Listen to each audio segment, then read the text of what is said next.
Visa मिलेगा हमें, हम जाएंगे वहाँ से दोबारा। जो पहलगाम में लोग मारे गए उनके लिए कुछ कहेंगे? मैंने मारे हैं। नहीं चलो, जिन्होंने मारे हैं हमें दुख है ना, तो उनको सजा दें। हमें किस चीज की सजा मिल रही है? छोटे छोटे बच्चों को किस चीज की सजा मिल रही है? यही अपील है कि कम से कम जो यहाँ शादी करके आई हैं उनको तो यहाँ रहने दें। आगे से आप ये कानून बना लें कि आगे से ना कोई शादी करे। कानून रखना चाहिए था ना, अगर ये सब करना था तो, कि शादी ना करे कोई भी। अगर शादी कर ली है तो ये शादी मजाक है, पूरी जिंदगी का सवाल है। यही बात है ना। आपने सोचा था 2 महीने पहले शादी हुई, अभी शादी हुई और ऐसे पुलिस की गाड़ी में जाना पड़ेगा? यही बात है, क्रिमिनल लग रहे हैं हम। शादी करके जुर्म कर दिया शायद।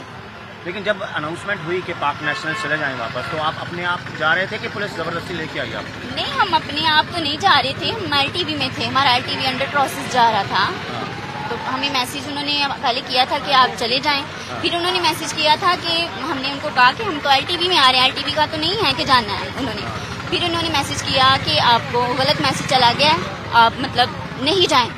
फिर हमें मतलब तहसीलदार है, उन्होंने नोटिस भेजना शुरू कर दिया, आप नहीं जाएंगे, आपको लेडीज पुलिस आएगी, अरेस्ट करेगी, ऐसे करेगी। बस इस तरह की उन्होंने बातें की। हमने कोर्ट से जाके बोला, वहाँ भी हमने केस किया हुआ। अब यहाँ पे मतलब वहाँ से जो जज है उन्होंने स्टे शायद दे दिया। अभी मेरे हस्बैंड से बात मेरी हुई नहीं इस बारे में, और उतनी देर में उन्होंने नोटिस भेज दिया कि अगर आप 24 घंटे के अंदर नहीं गए तो आप चले जाएंगे।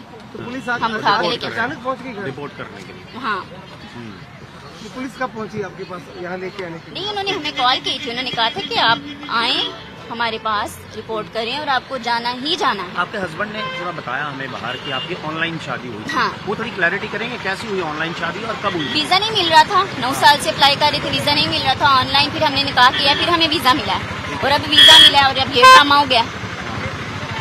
चलो जो भी हुआ वो गलत हुआ, हमें भी दुख है किसी मासूम की जान गई है, लेकिन इन सब में हमारा क्या कसूर है? छोटे छोटे बच्चों का क्या कसूर है? हमारे माँ बाप हमें इतना पैसा लगा के, वीजा लगा के यहाँ भेज रहे हैं, वो मजाक है? दोबारा इन्होंने वीजे बंद कर दिए। वीजे इन्होंने लगाने कोई नहीं, पैसे इन्होंने देने हैं वीजा लगाने के। मुझे एक और बात कहनी थी। मतलब कल रात से जब से हमारे घर में नोटिस आया जाने का, मेरी दादो है, मतलब मेरे हस्बैंड की वो नानो है, और वो तब से बेहोश है। अगर हमें किसी की मौत के लिए भेजा जा रहा है तो हमारे भेजने से हमारे घर में भी तो हो रही है ना। वो भी तो अटैक उनको आ रहा है, वो इतना रो रहे हैं। वो तो मैंने तो अभी अपने घर में बताया ही नहीं। वो तो हमें फिर भी ये उम्मीद है कि हमने कोर्ट में कहा हुआ है, हमें क्या पता हमें रोक लिया जाए, या प्राइम मिनिस्टर क्या पता वो ही यही कह दें कि जिनकी यहाँ शादियां हुई हैं वो ना जाए।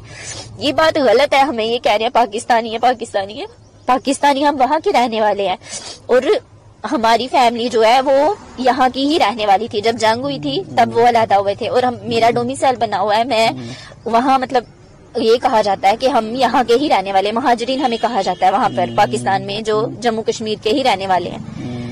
और मैं फिर बार बार यही रिक्वेस्ट कर रही हूँ कि हम सबकी जिनकी शादियां हुई हैं उनको प्लीज उनके बच्चों से माओ को ना दूर किया जाए, हस्बैंड एंड वाइफ को ना अलहदा किया जाए। मेरी यही रिक्वेस्ट है। देखिए, जो अटैक हुआ है उसका तो हम सबको दुख है, बेकसूर लोगों की जाने गई हैं, लेकिन उन सब में हमारा तो कोई कसूर नहीं है ना। जिस तरह अब हमारा वीजा 9 साल बाद लगा है, और अब एकदम से उन्होंने जो उन्होंने हमें रूल्स बताया हमने उन पे फॉलो किया है। LTV के लिए भी हमने अप्लाई कर दिया था, जो उन्होंने टाइम की लिमिट बताई थी, और अब एकदम से वो हमें बोल रहे हैं कि ये जो सब कुछ हुआ है इसकी वजह से आपको रिटर्न करना है। तो हमारा तो इन सब चीजों से कोई ताल्लुक नहीं है, ना लिंक है। हमें दुख है जो बच्चे बॉर्डर पे हैं, माएँ दूर हैं उनसे। हमें कोई भी कानून या कोई भी मजहब धर्म, कोई भी किसी भी कंट्री में कोई ये नहीं कहता कि हस्बैंड और वाइफ को अलहदा किया जाए या माँ और बच्चे को अलहदा किया जाए। जैसे बॉर्डर पे भी बच्चे उस तरफ हैं, माएँ इस तरफ हैं, कुछ बच्चे यहाँ हैं, माएँ उधर है, और ये बात गलत है। और मेरी दरख्वास्त है मोदी साहब से, मतलब प्राइम मिनिस्टर से, कि ये सब कुछ ऐसे ना किया जाए। जैसे वो शोहरों से दूर हो गई हैं, ऐसे हमें भी ना किया जाए। एक तरह से हम भी मारी जाएंगे। हमें भी 9 साल बाद वीजा मिला। क्या प्रोसेस क्या था? जैसे आपकी शादी हुई उसके बाद क्या रहता है, इस पे अप्लाई करना होता है, आपने क्या क्या प्रोसेस किया है इसमें? हमारी 9 साल पहले मंगनी हुई थी, हमने वीजा अप्लाई किया था लेकिन नहीं था हो रहा। 9 साल तक हमने इंतजार किया। फिर हमारी ऑनलाइन शादी हुई है। मेरी फुप्पो के बेटे हैं, मतलब बुआ के बेटे हैं मेरी। हमारा ऑनलाइन निकाह हुआ है, फिर हमें वीजा मिला है और अब 2 माह हुए हैं मुझे आए हुए और ये एकदम से ऐसे तो कह वीजा रहे के हैं। बाद क्या फॉर्मेलिटी रहती है? वीजे के बाद हम लॉन्ग टर्म जो वीजा करना होता है। हाँ जी, हमें वीजा मिला था, विजिट वीजा मिला था हमें 15 दिन का। और यहाँ पर आकर उन्होंने बोला था कि LTV जो वीजा है उसका एक प्रोसेस होता है कि जितना वो टाइम लिमिटेड है उसके अंदर अंदर अप्लाई करना होता है। और हम बॉर्डर क्रॉसिंग हुई थी मेरी 28 फरवरी को और 1 मार्च को मैं FRO में गई थी, मतलब एंट्री वगैरह उन्होंने वो करनी होती है। उसके बाद हमने 4 मार्च को मतलब 4 मार्च को हमने वो LTV अप्लाई कर दिया था। उसके बाद 13 मार्च को हमें इसकी LTV की सारी जितनी भी वो थी इन्वेस्टिगेशन इन्होंने सारी की हमसे। इन्होंने मतलब 13 मार्च को इन्होंने हमसे इंटरव्यू किया था LTV के लिए और 14 मार्च को हमारा वीजा एक्सपायर हो जाना था। फिर हमने इनसे पर्सनली भी पूछा FRO से कि हमारा वीजा कल खत्म हो जाना है और फिर अब हम रुकें या जाएं, लेकिन इन्होंने कहा था कि आपका वीजा LTV में आ गया है, अब आप LTV में आ गए हैं और अब आप स्टे कर सकते हैं। लेकिन अब अचानक से ऐसे ये कह रहे हैं कि आप मतलब तो अभी अनलीगल है, अंडर प्रोसेस है अभी LTV। तो लेकिन जो कानून निकला है उसमें LTV के लिए ये जो कह रहे हैं जाना लागू नहीं है। अच्छा। और न्यू LTV का भी अंदर चांस है कि जो न्यू LTV आगे करेंगे उनको इशू होगा। लेकिन अब मेरी यही इनसे मतलब अपील है प्राइम मिनिस्टर से कि हमें यहाँ पर रहने दिया जाए। और आगे से इन्होंने वीजे भी सारे बंद कर दिए हैं और ऊपर से हमें ये बोल रहे हैं कि आप अनलीगल तरीके से रह रहे हैं। अगर मैं अनलीगल तरीके से रह रही थी तो फिर मुझे 14 मार्च को जाना चाहिए था ना। फिर इन्होंने मुझे क्यों ये कहा कि आप LTV में स्टे करें। लेकिन तो ये कब तक इशू होगा वीजा, कुछ आपने पता किया है कि? हाँ जी, उनसे पता किया था। उन्होंने कहा था कि हमने आपको स्टे के लिए कह दिया है, 2 माह भी लग सकते हैं, 3 भी, 6 भी, साल भी लग सकता है। और हमने उनसे कहा भी था कि हमें रिटर्न कुछ दे दें, लेकिन उन्होंने ये कहा था हमने आपको स्टे के लिए कह दिया है, ठीक है। और जब उन्होंने हमें बुलाया हम गए हैं। FRO वालों ने भी बुलाया हमें, मतलब ये जो इंस्पेक्टर होते हैं, थाना होता है जो, इन्होंने भी हमें बुलाया, हम वहाँ भी गए हैं।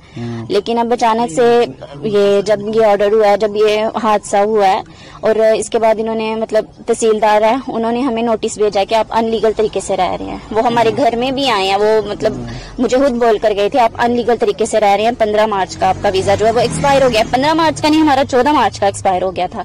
और मैंने उनसे तब भी कहा था कि अगर मैं अनलीगल तरीके से थी आपको तब कहना चाहिए था, अब आप क्यों बोल रहे हैं?